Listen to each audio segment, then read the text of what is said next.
Hello बच्चों, कैसे हैं आप सब। आई विश आप सब बहुत अच्छे होंगे। देखिए यहाँ पे कितने सारे चित्र हैं। इस चित्र में बच्चे क्या कर रहे हैं? पतंग उड़ा रहे हैं। दूसरे चित्र में सभी लोग क्या कर रहे हैं? पार्क में टहल रहे हैं। मुझे पता है पतंग उड़ाना आपको भी बहुत अच्छा लगता होगा। मुझे भी बहुत अच्छा लगता है और हमें पतंग उड़ानी भी चाहिए। बट हमें अपने माता पिता की बात भी माननी चाहिए। तो जब भी आपके माता पिता आपको कहें कि बस अब बहुत पतंग उड़ा ली, अब वापस आ जाओ, स्टडी करो, तो आपको उनकी बात माननी चाहिए। ठीक है। तो आज हम क्या पढ़ेंगे? वाक्य के बारे में पढ़ेंगे। वाक्यों में शब्दों का रूप बदलकर उन्हें एक निश्चित क्रम में रखा जाता है। वाक्य में हम जिन शब्दों को जोड़कर वाक्य बनाते हैं उन्हें एक निश्चित क्रम में रखा जाता है।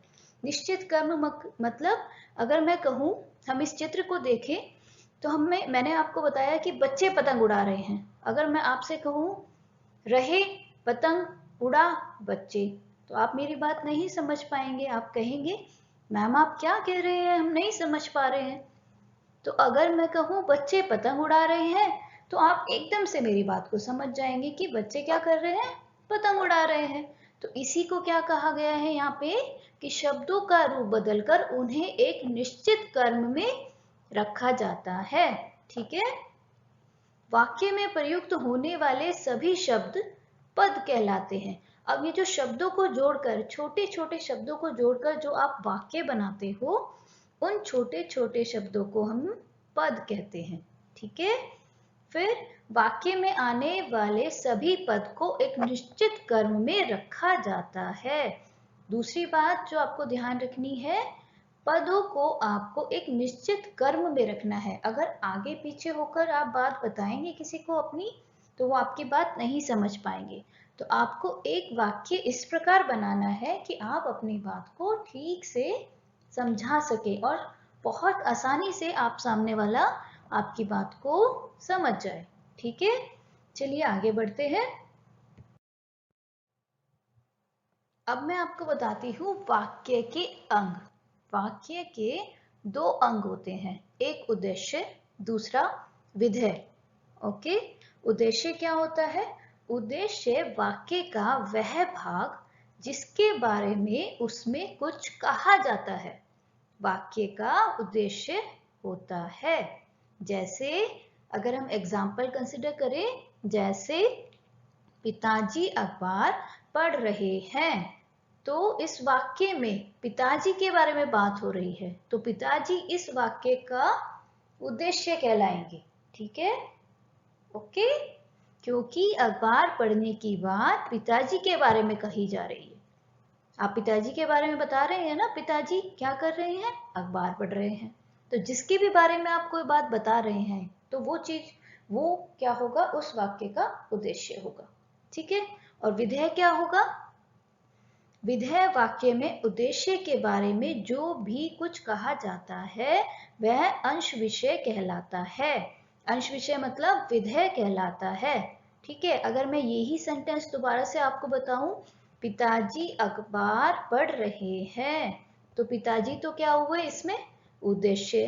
और पिताजी क्या काम कर रहे हैं? अखबार पढ़ रहे हैं। तो अखबार पढ़ रहे हैं, इसमें क्या होगा? विधेय। ठीक है। जिस भी व्यक्ति के बारे में आप बता रहे हैं वो उद्देश्य होगा, और वो जो काम कर रहा है वो विधेय होगा। अब जैसे हम दूसरा एग्जाम्पल कंसिडर करें, राम बहुत मेहनत करता है, तो इसमें किसके बारे में बताया मैंने आपको? राम। राम के बारे में आपसे बात कही ना, तो राम क्या हुआ? उद्देश्य। और राम क्या करता है? बहुत मेहनत करता है, तो मेहनत क्या हुआ? विधेय। तो इसी प्रकार से सारे वाक्यों के दो अंग हैं, उद्देश्य एंड विधेय। ठीक है। आगे बढ़ते हैं। अब आपने उद्देश्य और विधेय के बारे में जान लिया, समझ लिया।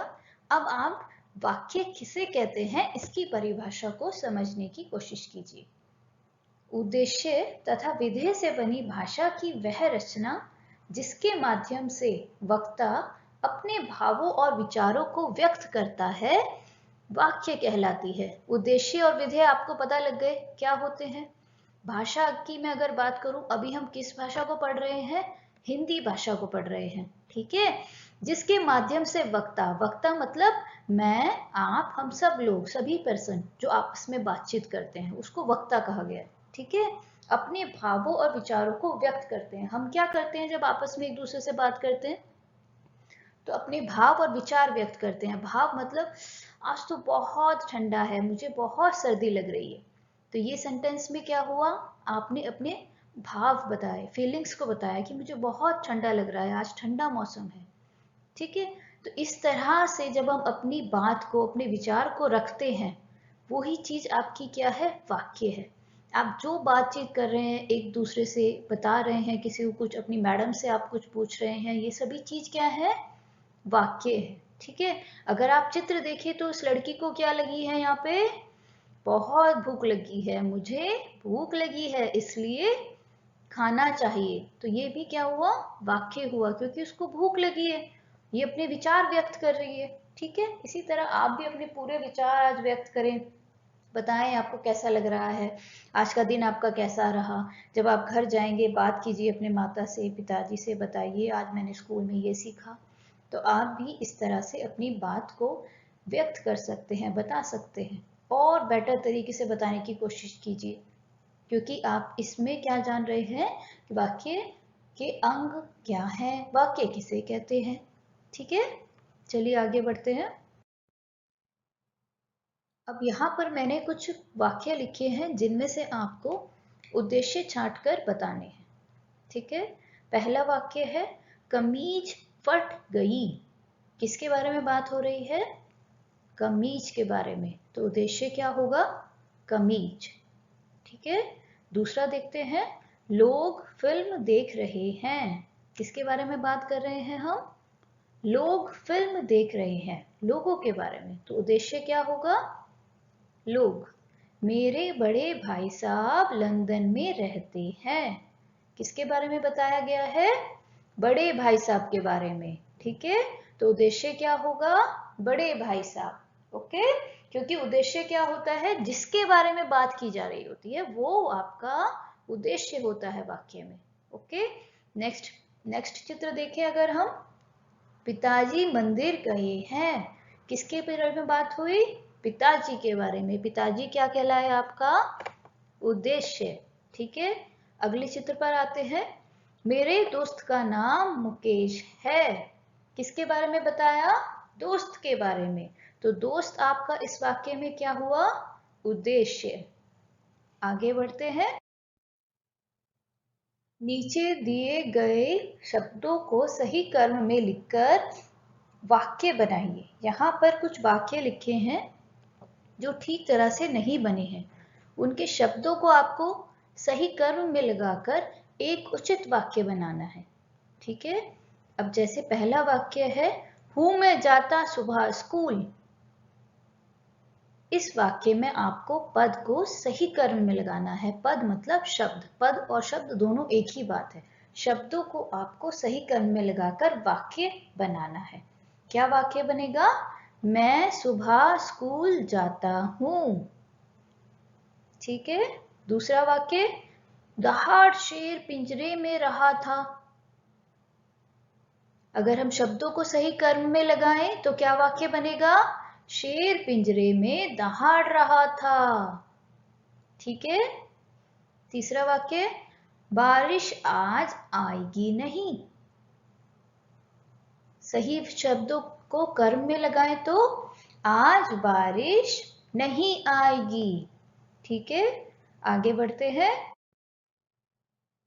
अब यहाँ पर मैंने कुछ चित्र निकाले हैं आपके लिए, इसको चित्रों को आपको देखना है। यहाँ पर चित्र को ध्यान से देखिए और स्वयं खुद अपने आप वाक्य बनाने की कोशिश कीजिए। ठीक है, पहला चित्र अगर आप देखें तो उसमें बच्चे क्या कर रहे हैं, व्यायाम कर रहे हैं। तो आप देखिए, समझिए और अपना वाक्य बनाने की कोशिश कीजिए।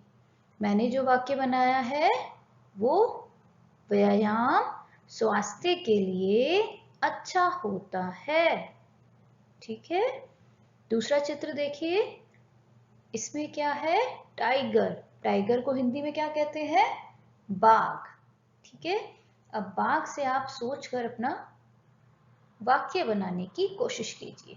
मैंने जो वाक्य बनाया है मैं आपको बताती हूँ। बाघ एक बहादुर जानवर है ना। टाइगर बहुत बहादुर होता है, बहुत शक्तिशाली। ठीक है, तो आप इस प्रकार अपना वाक्य बनाने की कोशिश कीजिए। तीसरा चित्र है, इसमें बच्चे क्या कर रहे हैं, पढ़ाई कर रहे हैं। तो मैंने क्या वाक्य बनाया है, पढ़ाई आपको एक अच्छा इंसान बनने में मदद करती है ना।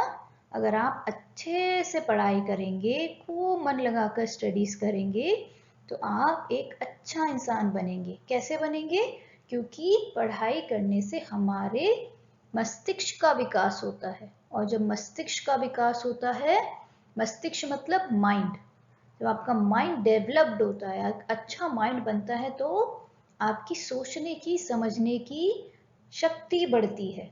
आप अच्छा सोचते हैं और बहुत कठिन बात को भी आसानी से समझ सकते हैं। तो उससे आपका क्या होगा, डेवलपमेंट होगा और आप एक अच्छे इंसान बनेंगे।